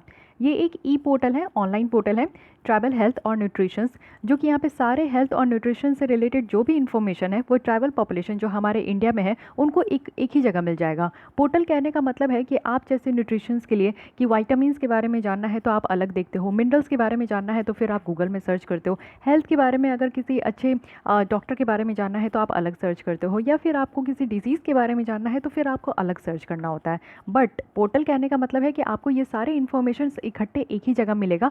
आप ई स्वास्थ्य पोर्टल को ओपन करो, आपको जो भी क्वेरीज है आपको वहाँ पे मिल जाएंगे। इसको कहते हैं पोर्टल। साथ ही यहाँ पे आप देखो कि कुछ अदर इनिशिएटिव भी लॉन्च किया गया है, जैसे कि national overseas portal and national tribal fellowship portal है। यहाँ पे क्या है कि ट्रांसपेरेंसी होगा, इजी इन्फॉर्मेशन होगा जो कि ट्रैवल स्केड्यूल स्टूडेंट को दिया जाएगा। ऑनलाइन ये परफॉर्मेंस डैशबोर्ड भी है जिसका नाम है यहाँ पे एम्पावरिंग ट्राइबल्स ट्रांसफॉर्मिंग इंडिया, और ये किया जा रहा है डिजिटल इंडिया, जो हमारे यहाँ पैन इंडिया मूव्स है, जिसमें कि ये रखा गया है कि इंडिया को डिजिटाइजेशन करना है, यानी कि कैशलेस इकॉनमी करना है, और ऑनलाइन इकॉनमी में जो है ऑनलाइन हमें ट्रांसफ़र करना है। यानी कि आप जैसे आज की डेट में मेरी लेसन सुन रहे हो, ये भी आप ऑनलाइन सुन रहे हो, कोई इंफ्रास्ट्रक्चर नहीं यहाँ पे बिल्ड है, ना ही कोई आप कोचिंग इंस्टीट्यूट में आ रहे हो, ये आप ऑनलाइन क्लास सुन रहे हो। तो ये भी डिजिटल इंडिया का ही पार्ट है कि आज की डेट में हम लोग जो है इतना डिजिटाइज हो चुके हैं। साथ ही साथ ई न्यूज़पेपर है। आज की डेट में आप लोग जो है सारे the Hindu, Indian express, times of India, Hindustan, whatever, ठीक है, दैनिक भास्कर एंड ऑल, तो आप ये सब ऑनलाइन पढ़ते हो, उसको कहते हैं ई न्यूज़पेपर, ठीक है। वो भी हेल्थ और न्यूट्रिशंस के ऊपर ये अलग से ई न्यूज़पेपर लाया गया है जिसका नाम है अलेख, ठीक है। ये सारी इन्फॉर्मेशंस बहुत इंपॉर्टेंट है प्रीलिम्स पॉइंट ऑफ व्यू से। अब देखते हैं कि हमारे इंडिया में ट्राइबल पॉपुलेशन की स्टेटस क्या है। सबसे पहले सेंसस के अकॉर्डिंग अगर हम लोग देखें 2011 के सेंसस के अकॉर्डिंग, तो ट्राइबल पॉपुलेशन अगर इंडिया में देखें तो 104 मिलियन से भी ऊपर है, जो कि 705 ट्राइब्स में ये आपका डिस्ट्रीब्यूटेड है। और पूरी कंट्री की पॉपुलेशन के अकॉर्डिंग देखें तो 8.6% जो है हमारे कंट्री में सिर्फ ट्राइबल पॉपुलेशन है। मोर देन 90% जो ट्राइबल पॉपुलेशन है वो गरीब यानी कि ग्रामीण क्षेत्र में रहते हैं, रूरल एरिया में रहते हैं। तो सबसे ज़्यादा जो ट्राइबल पॉपुलेशन है वो ग्रामीण क्षेत्र में आज की डेट में रहते हैं। सबसे ज़्यादा जो ट्राइबल पॉपुलेशन आपको स्टेट में देखने को मिलेगा वो मध्य प्रदेश है, उसके बाद Maharashtra, Orissa and Rajasthan. So remember this 4 state, Madhya Pradesh which is highest in tribal population, then Maharashtra, Orissa and Rajasthan. Socio economic condition की अगर हम लोग बात करें तो लाइवलीहुड स्टेटस कैसा है, तो 40% जो ट्राइबल है ना वो यहाँ पे बिलो पॉवर्टी लाइन में है, यानी कि गरीबी रेखा से भी वो नीचे है, उनको बेसिक जो रोटी कपड़ा मकान है वो भी उनको नहीं मिल पा रहा है। साथ ही साथ लैक ऑफ बेसिक एमिनिटीज़ है, डे टू डे लाइफ में आपको जो भी चीज़ें की ज़रूरत होती है वो यहाँ पे इनको नहीं मिल पा रहा है। ना ही उनको पीने का पानी मिल रहा है स्वच्छ पानी, ना ही साफ़ सफाई की फैसिलिटी मिलती है, ना ही यहाँ पे कुकिंग फ्यूल मिल पाता है। तो ये सारे प्रॉब्लम है ट्राइबल पॉपुलेशन को। एजुकेशन गैप भी देखने को मिलेगा क्योंकि ये भी बहुत अलग थलग रहते हैं, तो इनका एजुकेशनल स्टेटस जो है वो आप देखोगे कि यहाँ पे 41% जो स्केड्यूल ट्राइब्स के लोग हैं वो इलिटरेट है, यानी कि वो अनपढ़ है। सेक्स रेशियो की बात करें यहाँ पे तो सेक्स रेशियो बहुत अच्छा होता है। एक ही प्लस पॉइंट आपको देखने को मिलेगा कि सेक्स रेशियो, क्योंकि यहाँ पे डिस्क्रिमिनेशन जो है बॉयज़ एंड गर्ल्स में बहुत कम देखने को मिलेगा ट्राइबल पॉपुलेशन में। तो 990 आप देखो कि 1000 में सेक्स रेशियो कहने का मतलब है कि 1000 बॉयज़ में कितनी गर्ल्स है, ठीक है। तो यहाँ पे आपको 990 गर्ल्स देखने को मिलेगा एज़ कंपेरिजन टू जो हमारा नेशनल एवरेज है, यानी कि ये जो हम लोग देख रहे हैं ये तो ट्राइबल पीपल्स का है 990 बाई 1000, बट हमारे कंट्री का ओवरऑल अगर हम लोग 1000 बॉयज़ में से देखें तो सिर्फ 933 ही गर्ल्स है। तो आप समझ सकते हो कि सेक्स रेशियो ही बहुत अच्छा है, एक प्लस पॉइंट है। अगर आपसे कोई पॉजिटिव पॉइंट पूछे ट्राइबल पॉपुलेशन के बारे में, सो रिमेंबर दिस सेक्स रेशियो। अब ट्राइबल के हेल्थ स्टेटस के बारे में बात कर लेते हैं। सबसे बड़ी बात है कि आप देखते हो कि कितना आइसोलेट रहते हैं, इनका एक अपना ही एरिया होता है, उसी एरिया में ये ट्राइबल पॉपुलेशन रहते हैं, तो ऑब्वियस है कि डिजीज़ बर्डन इसमें ज़्यादा होता है। क्यों? क्योंकि आप देखोगे कि माल न्यूट्रिशन और कम्युनिकेबल डिजीज़ भी इनमें ज़्यादा होता है, क्योंकि इनको बेसिक एमिनिटीज़ नहीं मिल रहा है, गरीबी रेखा से ज़्यादा पॉपुलेशंस नीचे है, ग्रामीण क्षेत्र में रह रहे हैं, तो माल न्यूट्रिशंस की कहानी तो रहेगी ही। कुपोषण का शिकार तो ये लोग रहते ही हैं, और इनको बहुत तरीके के कम्युनिकेबल डिजीज़ कहने का मतलब है कि कम्युनिकेट होना। अगर एक इंसान को वो डिज़ीज़ हो रहा है, तो आप अगर दूसरे के इंसान के अगर आते हो कॉन्टैक्ट में, तो उनको भी हो जाएगा। तो जैसे कि malaria, tuberculosis, HIV, hepatitis, viral fever, तो ये सब ऐसे हैं जो कि कम्युनिकेबल डिजीज़ है, और इनका बर्डन बहुत ज़्यादा बढ़ते जा रहा है। साथ ही साथ ये बताया गया है कि यहाँ पे अगर फॉर एग्जांपल अगर देखें तो ट्राइबल्स में 30% मलेरिया केसेस देखने को मिला है। 60% मलेरिया रिलेटेड मोर्टालिटी, यानी कि मलेरिया होने से जो मरते हैं लोग, वो 60% तक देखने को मिलता है, यानी कि दुगने हैं। 50% जो एडोलेसेंट ट्राइबल गर्ल्स है वो अंडर वेट है, जितना उनका वजन होना चाहिए उतना वो नहीं है। लो बॉडी मास इंडेक्स है। लो बॉडी मास इंडेक्स क्या होता है कि आपके हाइट के अकॉर्डिंग आपका वेट कितना होना चाहिए ये बताया जाता है। अगर आपको अपना बॉडी मास इंडेक्स नहीं पता है तो उसको गूगल में आप लोग कैलकुलेट कर सकते हैं। आपका वेट कितना है उसको आप लोग केजी में, और आपकी जो हाइट कितनी है उसको सेंटीमीटर में आप लोग देखो और उसको कन्वर्ट करो, ठीक है। तो आपको अपना अपना बॉडी मास इंडेक्स मिलेगा। और आप लोग भी कोशिश किया कीजिए कि बॉडी मास इंडेक्स को आप लोग जो है पूरी तरीके से उसको मेंटेन करके रखिए, क्योंकि बहुत ज़्यादा ज़रूरी है, otherwise you will be counted in mall nutrition. तो अगर आप यहाँ पे कुपोषित नहीं खुद को कहना चाहते हो और दिखना चाहते हो, तो आपको ये काम करना होगा। एक हेल्दी बॉडी ही हेल्दी लाइफ का साइन होता है, तो प्लीज़ अपने बॉडी पे ज़्यादा ध्यान दिया कीजिए। जेनेटिक डिसऑर्डर भी और लाइफस्टाइल डिजीज़ भी देखने को मिलेगा। हाइपरटेंशन, डायबिटीज़, रेस्पिरेटरी डिजीज़, ये सारी चीज़ें जो है आपको देखने को मिलेगा कि ट्राइबल पीपल्स में बहुत ज़्यादा होता है। जेनेटिक डिसऑर्डर अगर आप देखो, जैसे कि मान लो कि पेरेंट्स में है, वही डिसऑर्डर बच्चों में ट्रांसफ़र हो जाता है। तो जैसे कि सिकल सेल एनीमिया, ये यहाँ पे बहुत ज़्यादा देखने को मिलता है। रेड सेल एंजाइम डिफिशियंसी भी देखने को मिलती है। तो ये सारे हैं। साथ ही साथ मेंटल इलनेस, यानी कि दिमागी बीमारी जो है, और कुछ चीज़ों की एडिक्शन। तो अगर हम लोग national family health survey 3rd के अकॉर्डिंग देखें, तो यहाँ पे ये बताया गया है कि 72% जो ट्राइबल मेन है, आदमी है 15 से 54 के एज में, तो वो टोबैको को इस्तेमाल करते हैं। वहीं अगर 56% देखें जो नॉन ट्राइबल मेन है, तो आप लोग समझ सकते हो कि जो टोबैको वगैरह का जो इस्तेमाल किया जाता है, जो ट्राइबल मेन होते हैं उनके द्वारा ज़्यादा किया जाता है, यानी कि एडिक्शन उनको बहुत ज़्यादा है। साथ ही कुछ और इंडिकेटर्स अगर हम लोग देखें, परफॉर्मेंस रिलेटेड, यानी कि उनकी लाइफ एक्सपेक्टेंसी, यानी कि कितना साल तक वो जीते हैं। मैटरनल मोर्टालिटी, यानी कि जब बच्चे देते समय जो है माँ की कितनी यहाँ पे मौत होती है, कितनी जान जाती है। एडोलेसेंट हेल्थ, एडोलेसेंट कहने का मतलब है कि यहाँ पे 12 साल से लेकर 18 साल के बीच में जो बच्चे होते हैं, लड़के और लड़कियाँ होती है, उनका हेल्थ कैसा है। चाइल्ड मॉर्बिडिटी, मोर्टालिटी और अंडर 5 मोर्टालिटी, ये सब कुछ जो है नेशनल एवरेज यहाँ पे 10 से 25% तक ही है। लाइफ एक्सपेक्टेंसी बताया जाता है, यानी कि कितने साल तक ये जीते हैं, तो यहाँ पे 63 ईयर्स बताया जा रहा है। और अगर नॉर्मल आप देखोगे 67 ईयर्स है हमारी कंट्री का। अंडर 5 मोर्टालिटी देखें, यानी कि 5 साल के अंदर अंदर कितने बच्चे जो है नवजात जो शिशु होते हैं वो कितना यहाँ पे मर जाते हैं, तो 74 है। वहीं अगर हम लोग कंट्री का देखें तो 62 है। 50% जो एडोलेसेंट यहाँ पे स्केड्यूल ट्राइब की गर्ल्स है वो अंडर वेट है, और बॉडी मास इंडेक्स जो है वो यहाँ पे 18.5 से भी कम है। और 80% से ज़्यादा अगर आप देखोगे यहाँ पे ट्राइबल चिल्ड्रन है जो कि अंडर नरिश्ड है, उनको सही तरीके से पालन पोषण नहीं हो रहा है, खाना पीना नहीं मिल रहा है, और एनीमिया से सफ़र करते हैं, यानी कि खून की कमी से सफ़र करते हैं। वहीं अगर 40% देखें यहाँ पे अंडर 5 ट्राइबल चिल्ड्रन का, तो वो यहाँ पे स्टंटेड है। स्टंटेड करने का मतलब है कि शॉर्ट हाइट है, जितना उनका एज के हिसाब से हाइट होना चाहिए था वो उतना नहीं है, ठीक है। रीजंस अगर देखें, इतना पुअर हेल्थ क्यों है ट्राइबल लोगों में, इतनी ज़्यादा जो है क्यों ऐसा है, तो अनहाइजीनिक और प्रिमिटिव प्रैक्टिसेस हैं। अनहाइजीनिक है, साफ़ सफाई का ध्यान वगैरह नहीं रखते, आइसोलेट रहते हैं, वो अपना अलग से रहते हैं। और प्रिमिटिव प्रैक्टिस है, जैसे कि आप देखते हो कि पर्टूरेशंस है, कोई स्पेसिफिक न्यूट्रिशंस डाइट नहीं है, उनको ये नहीं पता होता है कि क्या खाना चाहिए नहीं खाना चाहिए, बस जो भी जंगल में मिलते हैं वो खाते चले जाते हैं। उनको ना ही आयरन, कैल्शियम और वाइटामिन जो कि विमेन के द्वारा कंज्यूम करना चाहिए। मैं आप लोग से भी रिक्वेस्ट करती हूँ, जितने भी विमेंस और जितने भी गर्ल्स मेरे वीडियो देख रहे हैं, प्लीज़ आप लोग ये अपना हेल्थ का केयर किया कीजिए, क्योंकि ये एक्स्ट्रा नीड होती है विमेंस में। आयरन और कैल्शियम आपके बॉडी को बहुत ही ज़्यादा स्ट्रॉन्ग बनाता है, और जैसे कहते हैं कि मस्क्यूलर पावर जो कि मेन में ज़्यादा होता है एज़ कम्पेरिजन टू विमेन, तो आप लोग को अपने मस्क्यूलर पावर को और स्ट्रेंथन करने के लिए, बोन्स को स्ट्रेंथन करने के लिए आपको कैल्शियम, आयरन और वाइटामिन का खास ख्याल रखना होगा, ठीक है। तो आप लोग वो सारे आइटम्स को ज़रूर इनटेक कीजिए, fruits, green leafy vegetables, milk वगैरह, जिसमें कि आपके आयरन और कैल्शियम का मात्रा बहुत ज़्यादा है और वो आपको मिल सके। वैसे ये स्पेसिफिक इसलिए मैं बता रही हूँ क्योंकि गर्ल्स इसको ज़्यादा ध्यान नहीं देती है, बहुत सारे गर्ल्स को ये पता नहीं होता है, इसलिए मैं यहाँ पे बता रही हूँ। अदरवाइज़ ये सबके लिए इतनी ही इंपॉर्टेंट है, हर किसी को अपने हेल्थ पे उतने ही ध्यान देना चाहिए। And iron, calcium, vitamin are very important constituent for your body. Okay, lack of health infrastructure है, क्योंकि बहुत बेटर यहाँ पे हेल्थ इंफ्रास्ट्रक्चर देखने को नहीं मिलेगा। इनको पब्लिक हेल्थ सर्विस भी उतना ज़्यादा नहीं देखने को मिलता है, लेकिन ये हेवली डिपेंड होते हैं इसी में। और यहाँ पे शॉर्टफॉल है, यानी कि पब्लिक हेल्थ सर्विस जो है, sub centre, community health centre, ये सारी चीज़ों की कमी देखने को मिलेगी उनके एरिया में। लैक ऑफ ह्यूमन रिसोर्सेज भी है, यानी कि यहाँ पे बहुत ज़्यादा शॉर्टेज देखने को मिलता है हेल्थ ह्यूमन रिसोर्सेज का। अगर यहाँ पे डॉक्टर की बात करें तो वो भी बहुत कम है, कोई स्पेशलिस्ट की बात करें तो 84% शॉर्टेज देखने को मिलता है। हेल्थ वर्कर्स भी नहीं होते हैं, नर्सिंग स्टाफ है, आशा वर्कर है, ये सारे लोग उनके लोकल एरिया में बहुत कम होते हैं। फाइनेंसिंग, अगर ट्राइबल हेल्थ का देखें तो फाइनेंसिंग भी यहाँ पे बहुत कमी है, तो यहाँ पे सबसे बड़ी फंडिंग की प्रॉब्लम होती है, वो भी देखने को मिला। अवेयरनेस की कम होती है और मॉडर्न मेडिसिन पे ये ज़्यादा ट्रस्ट नहीं करते।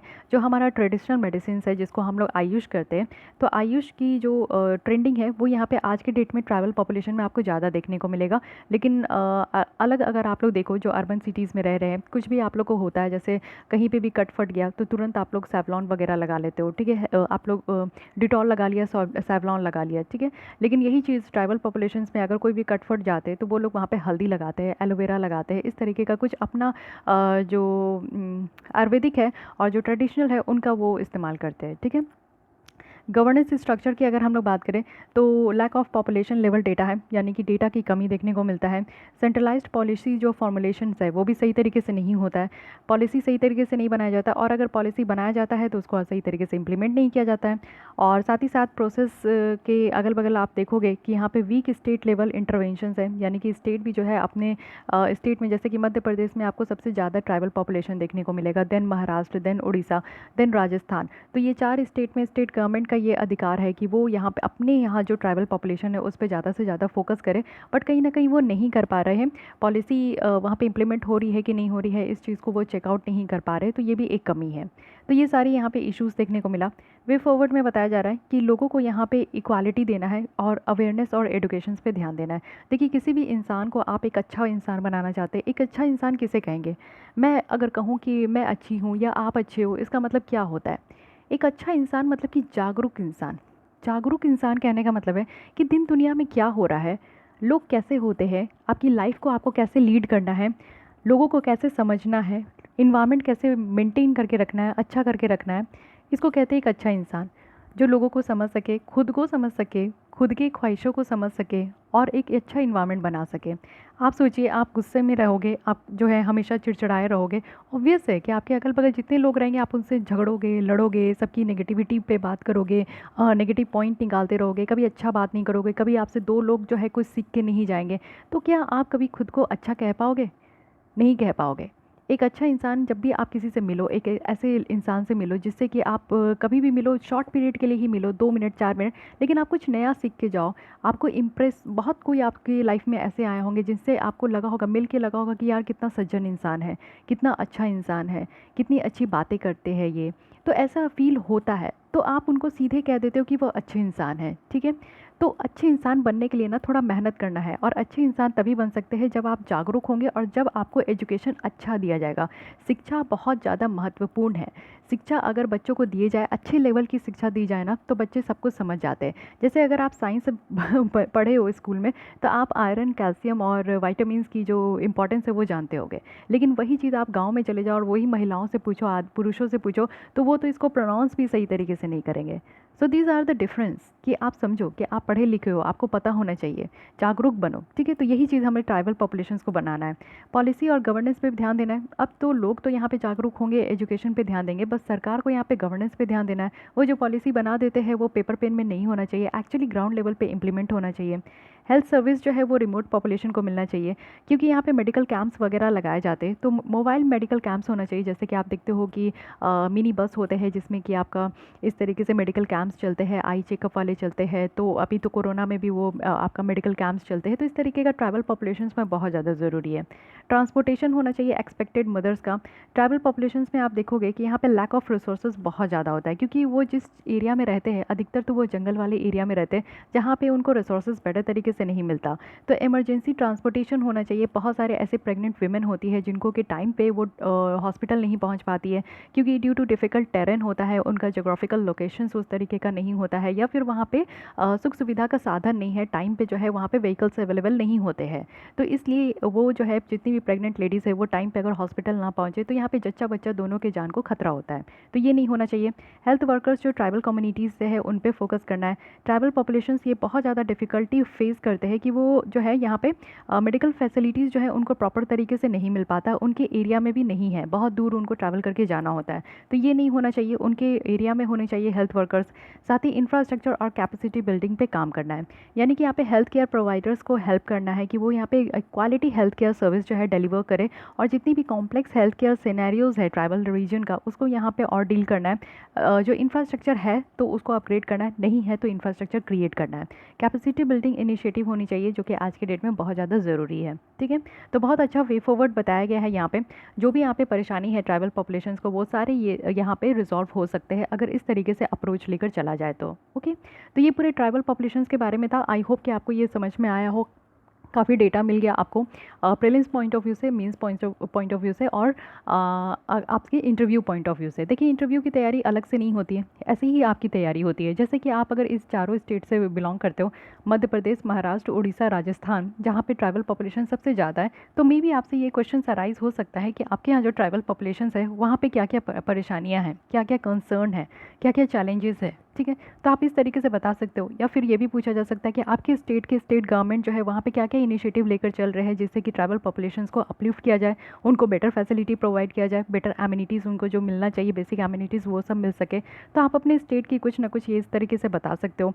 तो यही होता है आपका इंटरव्यू का प्रिपरेशन। ठीक है, तो आज के लिए बस इतना ही रखते हैं। नेक्स्ट हम लोग स्टार्ट करेंगे कल मेंस्ट्रुअल लीव। ठीक है, तो ये भी काफ़ी अच्छा है, जोमेटो के द्वारा ऐसा कुछ नया लाया गया है, तो डिटेल में देखेंगे।